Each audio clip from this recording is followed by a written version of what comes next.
Has the league caught up with Brock Purdy? That is one of the questions we're going to answer today. It's part of the latest edition of the 49ers Webzone Mailbag. We're going to discuss that question and several others today. Welcome to the 49ers Camelot Show. I'm excited to have you here, excited to be talking 49ers football with you. Before we jump into the mailbag, good news for the 49ers. Trent Williams was on the practice field today, and so that's great news. Looks like he's on course right now to play on Sunday, so that's really good news for Brock Purdy. Really, really good news for the 49ers running game.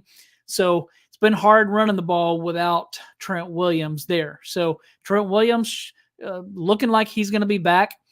Deebo Samuel looking like he's going to be back. So the 49ers offense is going to be really as healthy as they've been since before the Cleveland game, I guess. And so, or maybe at the very beginning of the Cleveland game. So this is good news for the 49ers. So excited to see what happens in Jacksonville. Bryant, what's up, man? He says, smash the like button. Yeah, please do. Smash that like button. Hit that subscribe button. And if you're listening somewhere, wherever you get your audio podcast, please remember to rate, review, and follow the 49ers Camelot Show. That would really mean a lot to me. So please do that. Let's jump into this mailbag. Had a ton of questions to get to this week. So it's always fun to engage with fans of the team. So this was a fun week. So here is the first question. When are Womack and Luter coming off IR, and will Womack end up replacing Oliver at nickel, as many are saying? So as you probably heard, earlier this week on Monday, the 49ers opened the practice window for Darrell Luter Jr., for Samuel Womack III, and for Robert Beal Jr. They have 3 weeks to decide whether or not to place any of these guys or none of these guys on the active roster. And so it's going to be interesting to see what happens with this. I think of the three, Samuel Womack has the best chance of making it onto the active roster because he's not a rookie. He played last season, whereas Robert Beal Jr. and Darrell Luter Jr., they're both rookies, and so for them, they both were injured early, didn't get much practice time. In fact, I think Luter was hurt before training camp even started, so he got no practice time other than the offseason work. So I think that Womack has the best opportunity of the three. So it's going to be interesting to see what happens there. Now, as far as Womack replacing Isaiah Oliver at nickel corner, I guess that's a possibility. Womack started the season last year at nickel corner until Jimmy Ward came back from injury, and then he took over at that position. But I've heard, and I don't remember where I heard this, but I heard that the 49ers coaches weren't thrilled with Womack's toughness. And for the 49ers, they want their nickel corner to be able to tackle and tackle well. Isaiah Oliver does that. He may not be great in coverage, especially against those faster receivers, but he's a really good tackler. And so that's going to be interesting to see what happens. I mean, I think that there's a good chance. I would say that there's a better chance that if Womack plays, he plays on the outside and Diamador Lenore moves inside at nickel. But that's just my guess based on the fact that Lenore has played in there. He played it well. He tackles well. And to me, he seems to fit that position better than Samuel Womack does. So that is the first question. Second question, this is from Sammy. He says, the big question is what defensive adjustments will be made moving into the second half of the season? Well, as you probably heard, Steve Wilks is going to be moving down to the sideline. I don't know if it was his idea or if he wanted to do that or if Kyle Shanahan wanted him to do it. I've continued to remind people that that Kyle Shanahan, this is Kyle Shanahan's defense. This is not Steve Wilks' defense. He's right now, he's running a defense that he didn't bring in. And so if he comes down to the sideline, he's definitely going to be different in a different place than what he's been. So how comfortable is he going to be with that? But it is going to be interesting to see what kind of on the field adjustments he makes. So I think that marrying the secondary to the pass rush is going to be huge. They just haven't been on the same page. Here's an example. Former 49ers safety Dante Whitner was a guest on KNBR, I think on Tuesday, and he was asked if Wilks is using Talanoa Hufanga differently than D'Amico Ryans used him last year. And so here's what Dante Whitner said of Steve Wilks. He said he wants to put his print on the secondary. He felt like Tashawn Gibson was the better cover guy. So when you see Tashawn Gibson down covering tight ends, wide receivers, that's normally what Hufanga does. And that's probably one of the reasons why the defense isn't flourishing as well as it was, especially in the run game. And remember, Hufanga was getting after the quarterback as well. They were blitzing him last year, so that's a correct observation that Hufanga is playing more free safety this year, and they're using Tashawn Gibson as the strong safety. Maybe that'll be an adjustment that they go back to after the bye week. So that was interesting in that the Dante Whitner is saying that, as we know, last year Gibson was playing free safety, Hufanga was playing strong safety, and this year it sounds like they've been flipped. Now, I think the 49ers safeties are somewhat interchangeable, but still, that is an interesting thing to hear.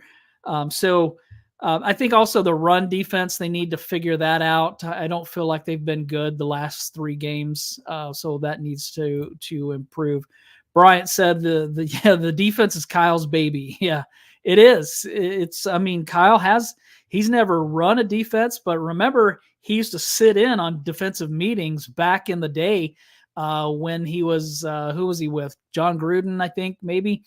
And so he sat in on defensive meetings, and he wanted to have an understanding of the entire team, both sides of the ball. So that's pretty interesting stuff there. All right, next question. This is from Scott. Which remaining games do you see the 49ers winning? I think they have a chance to win every single game that they play. They're as good, if not better, than every team in the NFL. So I think they have a chance to win every game. Now, if you're forcing me to say which ones they're going to win, this is what I think they're going to. I think they're going to win in Jacksonville. It's going to be tough, but I think they'll do it. I think that they beat Tampa. I think they beat Seattle both times. I think they beat Arizona again. They'll beat Baltimore, they'll beat Washington, and they'll beat the Rams. That's my prediction. I think that they're going to lose in Philadelphia. That's just going to be a tough one. And really, in all likelihood, they're going to lose another 1 or 2 on top of the Philly game. But I think that anytime that they play their game, they have a really good chance to win. You look at this 3-game losing streak, they've been horrible in these 3 weeks, and yet they've had a chance to win every game. So that Cincinnati game was close down toward the end of the game until Brock Purdy fumbled that ball away, and then there was the interception before that, and then the interception before that. So before that stuff happened, they really had a chance to win it. Yeah, I think that any game that they play their game, they're going to have a chance to win. So Andy asks, will Chase Young be the starter or at least take the most reps opposite Bosa? If so, is Drake the odd man out? Yes, I believe that Chase Young is definitely going to be the starter. I don't know if he'll start on Sunday. It's possible that Cleveland Ferrell will start the game, but then quickly give way to Chase Young. That could happen, or maybe Chase Young starts right out of the gate, but he's going to start the games. He's going to play a lot. And I don't think that he's going to be part of a rotation like Ferrell and Drake Jackson and Randy Gregory have been.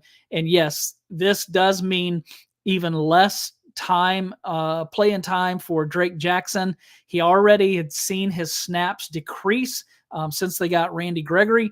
And so I think that Drake Jackson is going to see even less playing time. I mean, is he even going to be suited up? I think that he probably will. I think he'll be active on Sundays, but that's one of the things that we're going to have to wait and see. Caesar asked, do you think the addition of Chase Young will bring a new and better rhythm to the D line? I mean, that's the hope, because who are you going to double team? I mean, if Eric Armstead was, I saw this from John Chapman, that Eric Armstead was double teamed more against Cincinnati than Nick Bosa was. Maybe that's because of their offensive line, and they felt like they needed to shift more help that way. Whereas they could control Bosa a little bit. So I don't know why that happened, but we know that Bosa is double teamed a lot. Javon Hargrave has been double teamed. Eric Armstead has been double teamed. And now they've got a fourth guy on the edge in Chase Young, who has to be double teamed as well. So you're going to have to leave somebody one-on-one. And so that guy who's one-on-one has got to win those matchups. So yeah, I think that that's the hope, is that between Bosa, Hargrave, Armstead, and Chase Young, that they're able to really rattle some quarterbacks. Greg asks, will they be able to put any pressure or get sacks with their pass rush? Well, with Chase Young, they're adding like 38 pressures or something like that. I think that's the number that I saw, and 5 sacks. So he has plenty of experience getting after the quarterback. He's been successful at it this season. So I think that if they can start getting after the quarterback, they can correct a lot of things. So hopefully Steve Wilks will make those adjustments starting this week. Michael asks, what do you think with the D coordinator situation? No excuse for the play in the last 3 games, especially with the talent they have. Well, look, Steve Wilks he's not going to get fired this season. I think he's safe for the rest of the season. If he adjusts and the defense finishes strong this season, then I think that Steve Wilks is in good shape, and he'll probably be back next season. But if he doesn't make adjustments and things don't improve, then there's a very good chance that he won't be back. So one of the things that I saw is from who was it? Was it Jesse Naylor? Somebody on Twitter put out a thing today that showed that in 2021 and in 2022, the defense's stats, their numbers through week 8 were basically right around where they are now with Wilks. And so Wilks isn't doing that terrible of a job. The defense just hasn't played well. And that's what CJ, what's up, man? And CJ jumped in the chat and he said, Wilks can't tackle.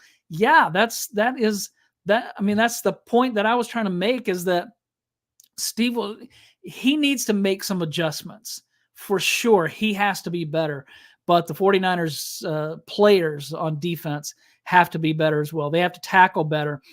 Fred Warner and Dre Greenlaw have already missed more tackles this season than they missed combined all of last season.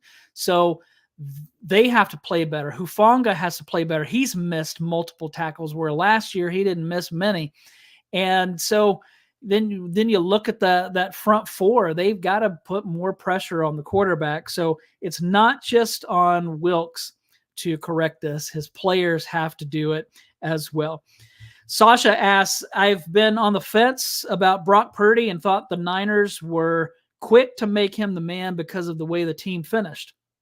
Since they've been on this skid, do you think the league caught up with him, or is this just a little hiccup? No, I don't think the league is caught up with Brock Purdy. And here's why. Yes, he's made some mistakes lately. They've been mistakes in the fourth quarter. They've come at bad times. They've been bad mistakes, but they've been mistakes that Brock has made, not that the defense has forced him to make. And so if you look at just Minnesota and Cincinnati, so Cleveland was different. Cleveland, he didn't have McCaffrey. He didn't have Debo. He had Trent Williams, but he was like limping. I mean, he could barely walk. It was raining. And in the end, Brock still got the 49ers in position to win the game. It's just that Jake Moody missed the field goal. But against Minnesota and Cincinnati, he played really well. He put up some great numbers. He moved the ball. They just kept making mistakes. I mean, in that Minnesota game, they moved the ball right down the field. And what happened? Inside the 15-yard line, Christian McCaffrey fumbled. That's not on Brock Purdy. That's not the league catching up with him. And so I don't think that I don't think that there's anything to the league catching up with him. There are a lot of really smart people who have been saying not only do they still have faith in Brock Purdy, they have even more faith in him than they did before. So don't give up on Brock Purdy. It's going to be fine. He's going to improve. I think he's going to correct those mistakes, and we're going to see some things change for it. And also remember that the 49ers haven't been running the ball very well at all during this losing streak. And so you take away Brock Purdy's weapon in Deebo Samuel for part of a game, Christian McCaffrey, Trent Williams, his best protector, and then you take away the running game, and yeah, it's going to be hard for him to really do the things that we want to see him do. Red Eye, what's up, man? Said, y'all forgot last season Fred and the defensive guys all had a private meeting. D'Amico and Shanny wasn't invited. After the meeting, defense went from garbage to #1 run defense. Yeah, that's a great point. And that's the thing is that we have to remember is that this is on the players. They've had struggles before. Yes, Steve Wilks has to be better, just like D'Amico Ryans had to get better, and he did, and I think that Wilks is going to be fine. CJ said, I think we're too thin at defensive tackle. We don't have that big run stuffer like DJ Jones or Hassan Ridgeway. Yeah, I've been preaching that for a while, that the 49ers missed DJ Jones. That was a big loss. Jason, what's up, man? Good to see you. Jason Massey's in here. CJ said, I personally don't think we got a $14 million upgrade from letting Amenahu go and signing Hargrave. Yeah, I think that Hargrave has had some really good games. He's had some that he's kind of been really quiet. And so is it worth what they paid? Maybe not. But so, yeah, I think let's see what else we have in here. CJ said spinning for top end salary players crushed our depth. It is that it's hard. Yeah. Because when it's when you have the guys that are on these rookie deals, then and then all of a sudden they start becoming stars, and you have to really start paying those guys like Nick Bosa and Fred Warner and Eric Armstead and Christian McCaffrey and all these guys that they're now paying, and then you add Javon Hargrave to that. You can't pay everybody, and so that's why it's going to be interesting to see what happens with Brandon Ayuk, because they're paying Debo big money. Are they really going to be able to pay Ayuk? So we'll see. Red Eye said, Niners have no depth this year. All the rotational run defense guys are gone. DJ Jones, Amenahu, Ebukam. Yep, that is true. They are missing their depth, and they're not. It's not just depth that they're missing. They're missing quality depth. So those guys that you mentioned, like DJ Jones, Charles Amenahu, Samson Ebukam, those guys went on to be starters other places.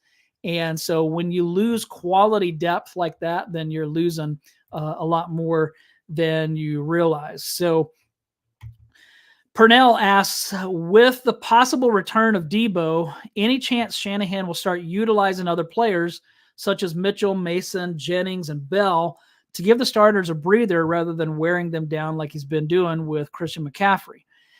So yeah, I've wanted to see more of Elijah Mitchell and Jordan Mason and a little bit less of Christian McCaffrey, just because I don't want him to get hurt.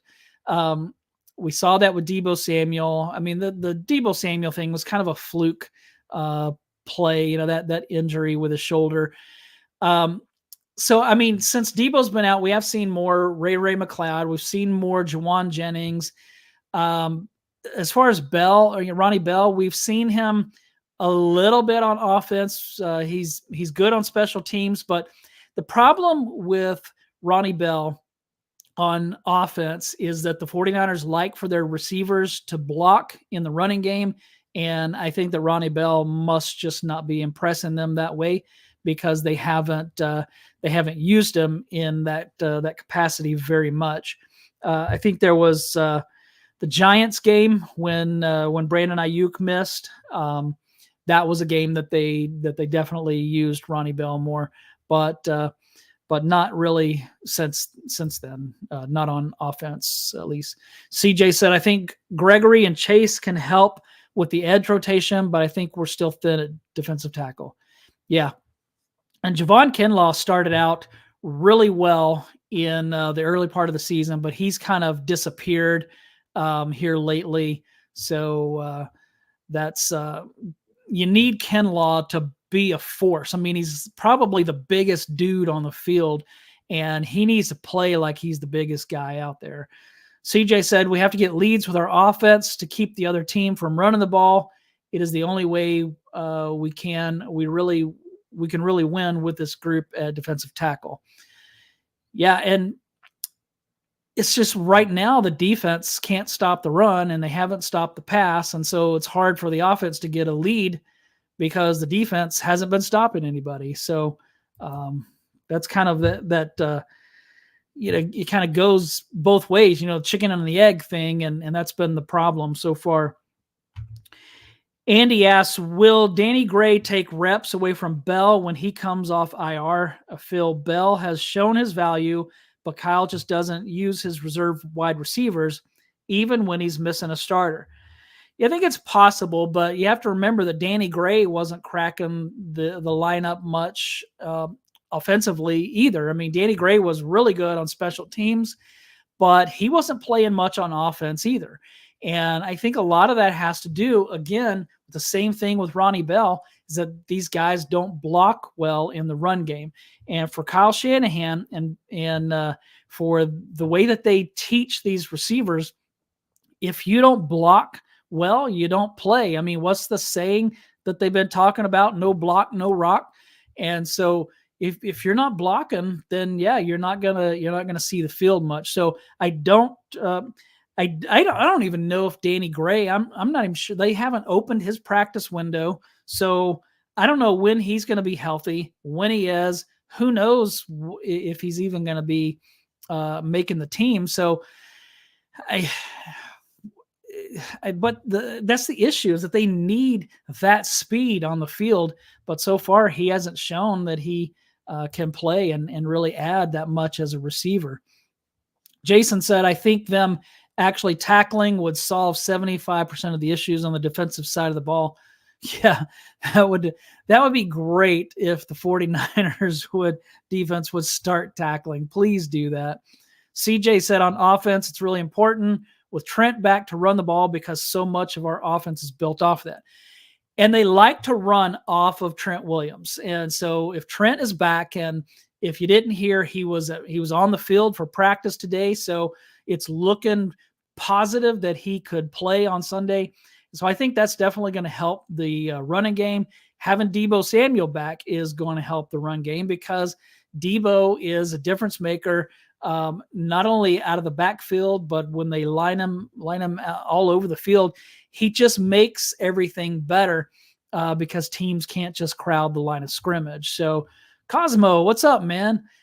He's asking, what happens with Drake now? Back up. I see Chase and Gregory taking all the snaps. You are right on.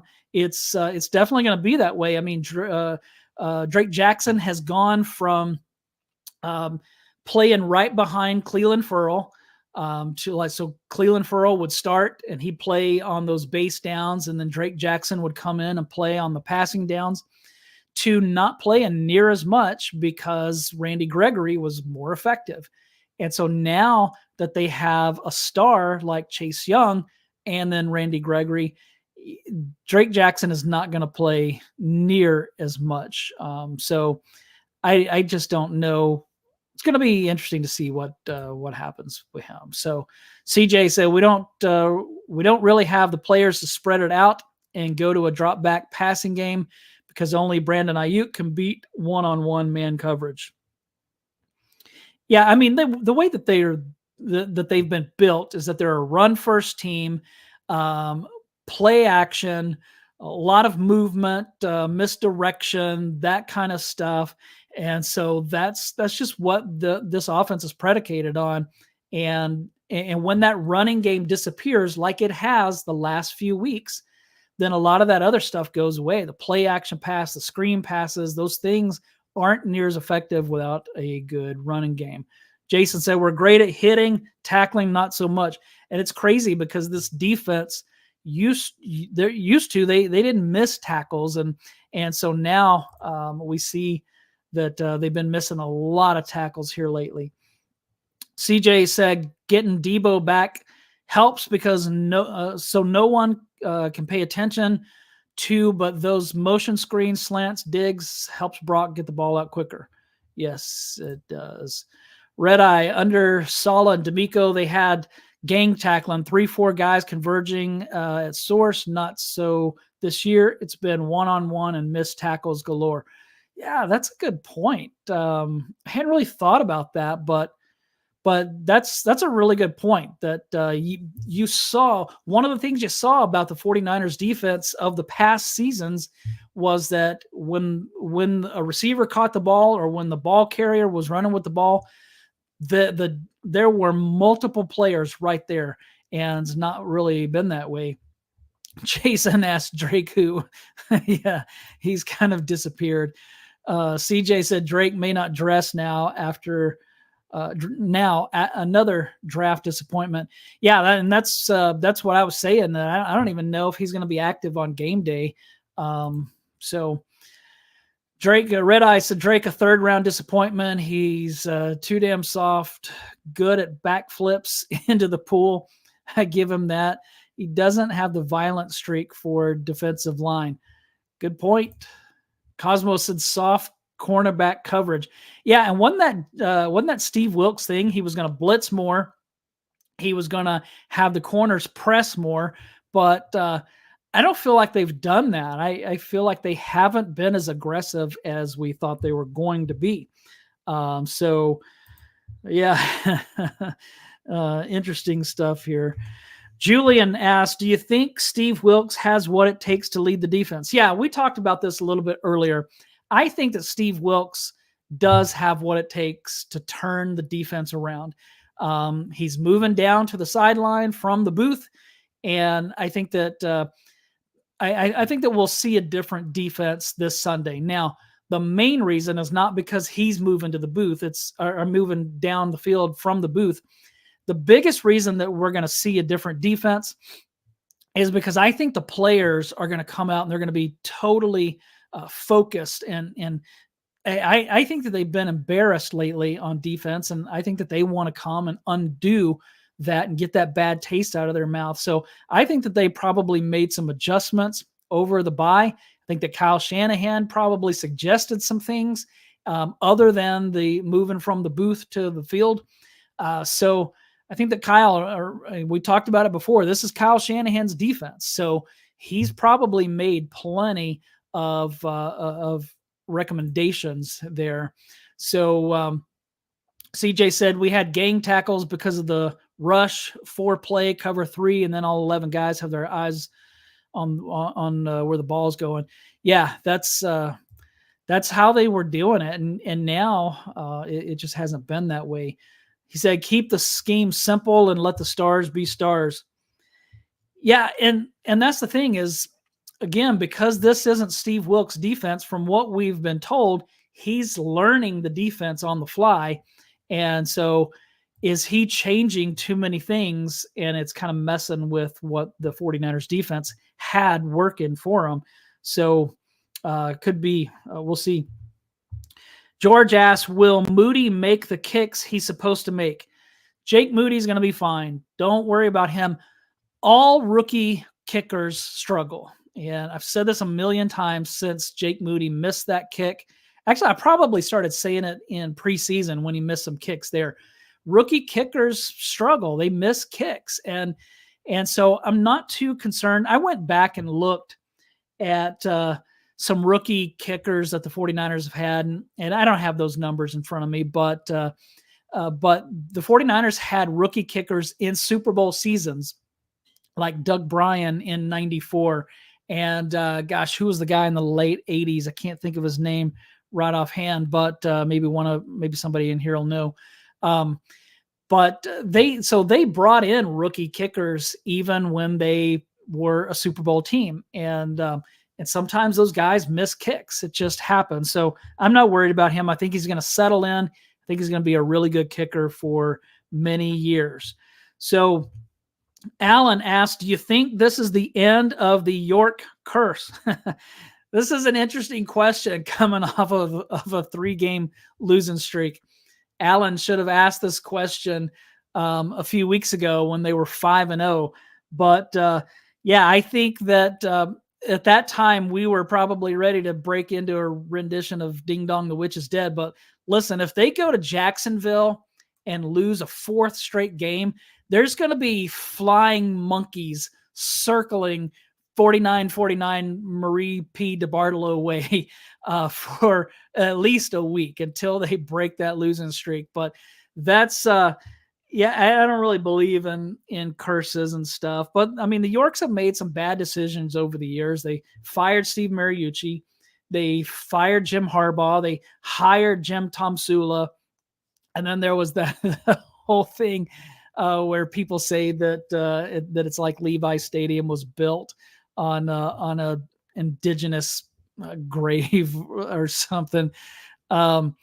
So the Yorks have made some bad decisions, but they have started to get it right. I mean, John and Denise DeBartolo York have moved out of the way and put Jed York, their son, in charge. If you think that Jed York has made some bad decisions, just go back to what John York did when he was in charge. He was worse. He was just an absolute train wreck when he was making decisions. And so Jed was an upgrade. And yes, Jed made some mistakes, but he's done well. He hired John Lynch and Kyle Shanahan. He's stayed out of the way. That's exactly what we want him to do. So, yeah, I think that the York curse is dead. So, Red Eye, right? This is interesting here. Red Eye said Steve Wilks has a loser resume, 17 years on loser teams. He was last a defensive coordinator on the 2019 Browns, went 6-10. Niners beat them 31-3 that year. Only been at one place for 2 years, fired after a year other place. So, yeah, I mean, that's I mean, it's hard to argue with results, hard to argue with history. CJ said Missouri was going to fire Wilks. I didn't know that Wilks was at Missouri. But I guess he was. They had one of the worst defenses in the country. Yeah, that's not. Was this when Missouri was in the Big 12? Because nobody in the Big 12 plays defense. Red Eye said Lynch will be interviewing DC's offseason, no doubt. Could be. I mean, that's very possible. CJ said the truth is he's only coordinated a defense twice in his career. He is not that much more experienced at doing the job as the guys who left. Shaking my head. So yeah, that's interesting. So he doesn't have as much experience, but he's been around for a long time, so he's seen a lot of things. I still think he's going to be fine, but if I'm wrong and he doesn't correct the things and he doesn't right the ship, then who said that? Who was it that said it? Red Eye's the one that said John Lynch is going to be interviewing defensive coordinators in the offseason. That's going to happen if Steve Wilks doesn't turn things around. So here's the last question from Philip. Why don't we rush 5? We only have 2 linebackers. they do rush 5 sometimes. I mean, just a lot of it depends on who they're playing because of that offensive um, structure and formations and um, down and distance, where they're at in the game. There's a lot that goes into it, but there are a lot of times that the 49ers have 3 linebackers on the field. Again, it depends on who they're playing. And so if they're playing a team like Arizona that's going to run the ball a lot, then they're going to have 3 linebackers on the field more than if they're playing a team like Miami, who's going to put out all kinds of wide receivers. So that's the thing is that they have rushed 5 at times this season. So yeah, I'm not sure what he's seeing. CJ said, I still ultimately believe the most blame is on the players. I was just speaking Wilt's track record. Yep, you are correct. I mean, it still comes down to the players making the plays. Red Eye said Wilks only has a 2-year deal. His deal's cheap. Firing him will cost Niners pennies. Yeah, they're all about winning. I mean, that's the thing, is that Jed York is willing to spend money. He's all about winning. That's all that he wants to do. And he's kind of like his uncle a little bit. Eddie DeBartolo would fire people in a heartbeat if that was preventing him from having wins. I mean, we remember when he fired Mark Trestman, I think. And he didn't even wait to ease into the announcement. He got to the platform and said he's gone. And so Eddie was ruthless. I mean, dude fired Bill Walsh how many times? And I interviewed Carmen Policy back in I think it was back in the spring when I did the Roger Craig thing, and I asked Carmen Policy how many times did you have to talk Eddie DeBartolo out of firing Bill Walsh? And he was like, a dozen, man. I mean, he just Eddie was so focused, and so he wanted to win so bad that he would just go nuts if the 49ers didn't win the Super Bowl. And so in turn, he's going to start firing people. And he was looking at Walsh. But thankfully, Carmen was able to talk him out of it. What's up, Rick? Rick said, I didn't want this guy to be the offensive coordinator. I was kind of shaky before the regular season started. Are you talking about Steve Wilks? Yeah, because Shanahan's the red eyes. Shanny's the O-line. I think he means the defensive coordinator. So he said when the season started, I said we need help in the offensive line. Kept saying it for months. Yeah, it's they do need help in the offensive line, but I'm assuming he's talking about defense. But yeah, that's they need help in the offensive line. But really, I mean, here's what it comes down to: they are who they are. They're not going to add anybody else, and so they just need to go to Jacksonville, put their stamp on this game, do what they do, and start a new win streak. If they do that, then they're going to be okay. Not going to be too concerned about that. All right, hey, that's all that I have.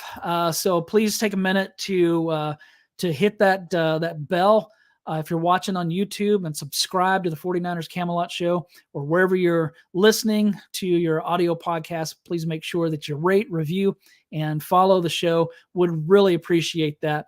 Y'all have a good week, and I'll see you on Sunday. Go Niners.